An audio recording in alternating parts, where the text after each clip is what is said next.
भज मन कंवल चरण अविनाशी, जताई दी से धरने गगन विच, तेता सब उठ जासी। इस देही का गर्भ न करना, माटी में मिल जासी। ओम श्री कृष्णाय नमः। आप सभी का मेरे YouTube चैनल पर हार्दिक स्वागत है। आज की वीडियो में आप सुनेंगे श्रीमद् भागवत महापुराण कथा के प्रथम स्कंद का चौथा अध्याय। और आज भी हर बार की तरह मैं आपको सुनाऊंगी महाभारत से जुड़ी एक कहानी। द्रौपदी को महाभारत के सबसे प्रमुख पात्रों में से एक माना जाता है।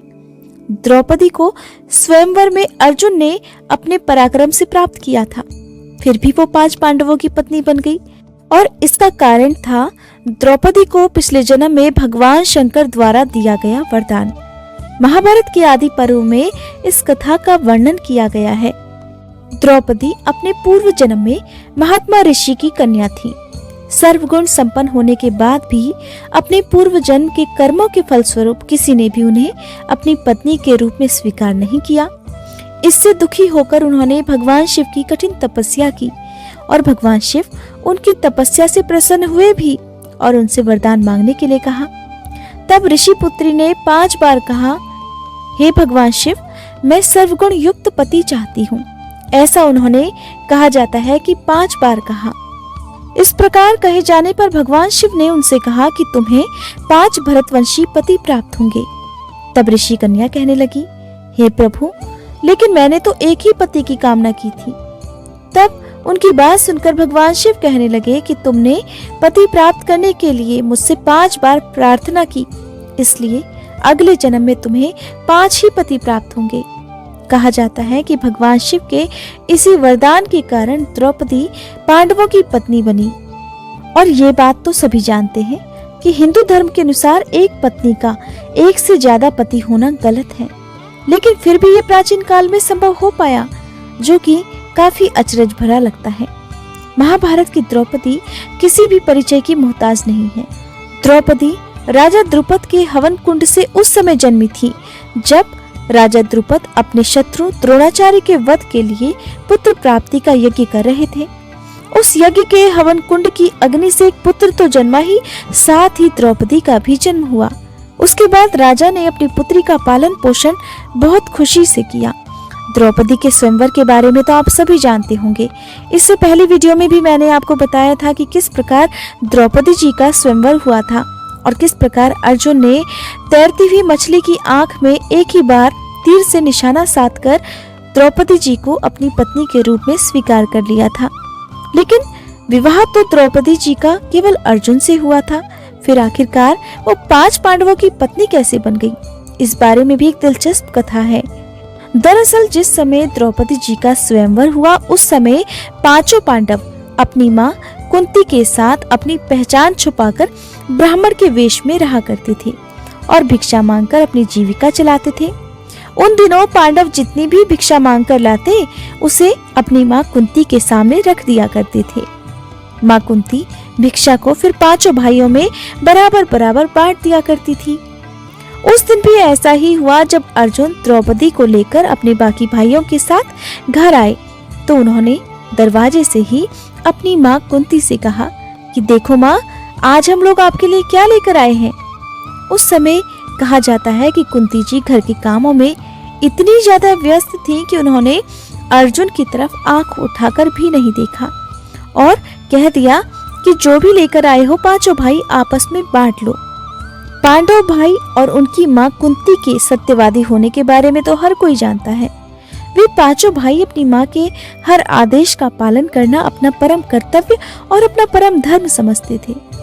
अपनी माँ के इस आदेश के बाद अब 5 भाई उलझन में पड़ गए। दरअसल जिसे वे अपने साथ लेकर आए थे वो कोई बांटने की वस्तु तो थी नहीं। अब जब पांडवों ने ये सुना तो वो बहुत हैरान हो गए।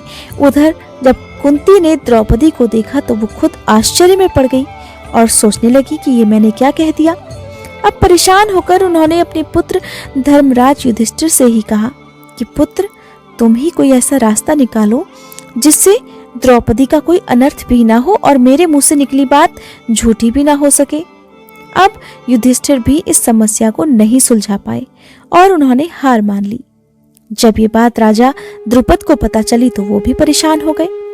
तब उन्होंने अपनी सभा में बैठे भगवान कृष्ण और महर्षि व्यास जी से इस बात का जिक्र किया। तब महर्षि व्यास जी ने उन्हें बताया कि द्रौपदी को उनके पूर्व जन्म में भगवान शिव ने ऐसा ही वरदान दिया था और अब भगवान शिव के उसी वरदान के कारण ये समस्या आन पड़ी है। महर्षि व्यास जी के समझाने पर राजा द्रुपद अपनी बेटी द्रौपदी का 5 पांडवों के साथ विवाह कराने के लिए तैयार हो गए थे। इस प्रकार द्रौपदी का विवाह 5 पांडवों के साथ हो पाया था। अब सुनिए श्रीमद् भागवत महापुराण के प्रथम स्कंद का 4था अध्याय, महर्षि व्यास जी का असंतोष। व्यास जी कहते हैं, उस दीर्घकालीन सत्र में सम्मिलित हुए मुनियों में विद्या वयोवृद्ध कुलपति ऋग्वेदों शौनक जी ने सूत जी की पूर्वोक्त बात सुनकर उनकी प्रशंसा की और कहा, हे सूत जी, आप वक्ताओं में श्रेष्ठ हैं और बड़े भाग्यशाली हैं। जो कथा भगवान श्री शुकदेव जी ने कही थी वही भगवान की पुण्यमयी कथा कृपया करके आप हमें भी सुनाइए। वह कथा किस युग में, किस स्थान पर और किस कारण से हुई थी? मुनिवर श्री कृष्ण द्वैपायन ने किसकी प्रेरणा से इस परमहंसों की संहिता का निर्माण किया था? उनके पुत्र शुकदेव जी बड़े योगी, समदर्शी, भेदभाव रहित, संसार निद्रा से जगे और निरंतर एकमात्र परमात्मा में ही स्थित रहते हैं। वे छिपे रहने के कारण मूढ़ से प्रतीत होते हैं। व्यास जी जब संन्यास के लिए वन की ओर जाते हुए अपने पुत्र का पीछा कर रहे थे, उस समय जल में स्नान करने वाली स्त्रियों ने निर्वस्त्र शुकदेव जी को देखा तो वस्त्र धारण नहीं किया, परंतु जब उन्होंने वस्त्र पहने हुए व्यास जी को देखा तो लज्जा से अपने वस्त्र पहन लिए थे। इस आश्चर्य को देखकर जब व्यास जी ने उन स्त्रियों से इसका कारण पूछा, तब उन्होंने उत्तर दिया, आपकी दृष्टि में तो अभी भी स्त्री पुरुष का भेद बना हुआ है, परंतु आपके पुत्र की शुद्ध दृष्टि में यहाँ पर इस तरह का कोई भेद नहीं है। और यही कारण था कि उनके निर्वस्त्र होने के साथ ही हमने भी वस्त्र धारण नहीं किए। कुरुंजांगल देश में पहुंचकर हस्तिनापुर में वे पागल, गूंगे और जड़ के समान विचरते होंगे। नगरवासियों ने उन्हें कैसे पहचाना? पांडव नंदन राजर्षि परीक्षित जी का इन मौनी शुकदेव जी के साथ संवाद कैसे हुआ जिसमें यह भागवत संहिता कही गई? महाभाग श्री शुकदेव जी तो गृहस्थों के घरों को तीर्थ स्वरूप बना देने के लिए केवल उतनी ही देर उनके दरवाजे पर रहते हैं जितनी देर में एक गाय दुही जाती है। हे सूत जी महाराज, हमने सुना है कि अभिमन्यु नंदन परीक्षित भगवान के बड़े प्रेमी भक्त थे। उनके अत्यंत आश्चर्यमय जन्म और कर्मों का भी वर्णन कीजिए। वे तो पांडव वंश के गौरव बढ़ाने वाले सम्राट थे। वे भला किस कारण से साम्राज्य लक्ष्मी का परित्याग करके गंगा नदी के तट पर मृत्यु पर्यंत अनशन का व्रत लेकर बैठ गए थे? शत्रुगण अपने भले के लिए बहुत सारा धन लाकर उनके चरणों में रखने की चौकी को नमस्कार तक किया करते थे। वे एक वीर युवक थे। उन्होंने उस लक्ष्मी जी को अपने प्राणों के साथ भला क्यों त्याग देने की इच्छा की, जिसकी इच्छा सभी करते हैं? और जिन लोगों का जीवन भगवान के आश्रित है वे तो संसार के परम कल्याण, अभ्युदय और समृद्धि के लिए ही जीवन धारण करते हैं। उसमें उनका अपना तो कोई स्वार्थ नहीं होता। उनका शरीर तो दूसरों के हित के लिए था। फिर उन्होंने विरक्त होकर उसका परित्याग क्यों नहीं किया? पुराणों के श्रातक मेरे पिता रोम महर्षण थे। इन पूर्वोक्त ऋषियों ने अपनी अपनी शाखाओं को और भी अनेक भागों में विभक्त कर दिया था। इस प्रकार शिष्य, प्रशिष्य और उनके शिष्यों द्वारा वेदों की बहुत सारी शाखाएं बन गईं और इस प्रकार कम समझ वाले पुरुषों पर कृपा करके भगवान वेद व्यास जी ने इसलिए ऐसा विभाग कर दिया कि जिन लोगों को स्मरण शक्ति नहीं है या कम है वे भी वेदों को धारण कर सकें। हे शौनक आदि ऋषियों, यद्यपि व्यास जी इस प्रकार अपनी पूरी शक्ति से सदा सर्वदा प्राणियों के कल्याण में ही लगे रहे, फिर भी उनके हृदय को संतोष नहीं हुआ। उनका मन कुछ खिन्न सा हो गया। सरस्वती नदी के पवित्र तट पर एकांत में बैठकर धर्मवेत्ता व्यास जी मन ही मन विचार करते हुए इस प्रकार कहने लगे, मैंने निष्कपट भाव से ब्रह्मचर्य आदि व्रतों का पालन करते हुए वेद, गुरुजन और अग्नियों का सम्मान किया है और उनकी आज्ञा का पालन भी किया है। महाभारत की रचना के बहाने मैंने वेद के अर्थ को खोल दिया है, जिससे स्त्री, शूद्र आदि भी अपने अपने धर्म कर्म का ज्ञान प्राप्त कर लेते हैं। फिर भी मैं ब्रह्म तेज से संपन्न और समर्थ हूँ। यद्यपि मेरा हृदय कुछ अपूर्ण काम सा जान पड़ता है, मेरे मन को सुकून नहीं है। अवश्य ही अब तक मैंने भगवान को प्राप्त कराने वाले धर्मों का प्रायः निरूपण नहीं किया है। वे ही धर्म परमहंसों को प्रिय हैं और वे ही भगवान को भी प्रिय हैं।